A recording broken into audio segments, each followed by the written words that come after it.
I've been meaning to ask you this for a while. To be an attack coach, you almost have to be a defence coach. Do you find that in a way? Because when you get up and run through your meetings, you actually explain their defensive system to us so that we can attack against them. Yeah, exactly, mate. I reckon I've got a really good understanding of everyone's defensive system because I'm trying to pick it apart each week. So they sort of go hand in hand, I guess. But defensive systems, they've come a long way, haven't they? Over the years, they're so detailed now. I think if you think historically back sort of 20 years ago, the game, as soon as you got fatigue in the game, people were doing a mixed bag of things. They were sliding or jamming, and they weren't on the same page. But now teams are really connected. Their systems are strong, and they're difficult to break down at times. So it's been good. So like after a game, Greeny, obviously, so we played Sunday night after a game.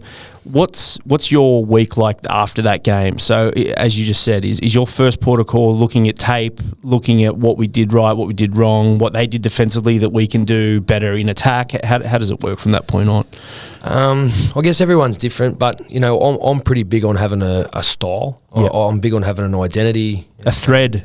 Yes, I've used that before. Yes. I think when if you're playing a game and you're in a contest, you got to have a thread to what you do, a strategy, something you stand for, a DNA or identity, whatever you want to call it. But what do you hang your hat on, and what are you trying to do to tactically win the game?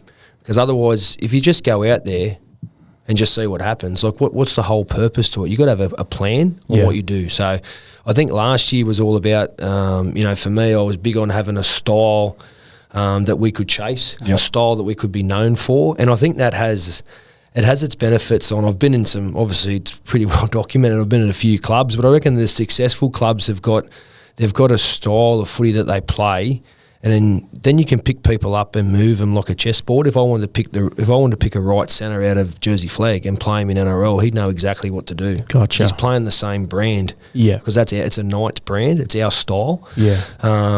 So that's the main thing I look at the moment. And I spoke this morning. I think it's really important to chase the team you want to be. Don't always reflect on where you're at right now. Yeah. Because the thing you're chasing what you want it to look like.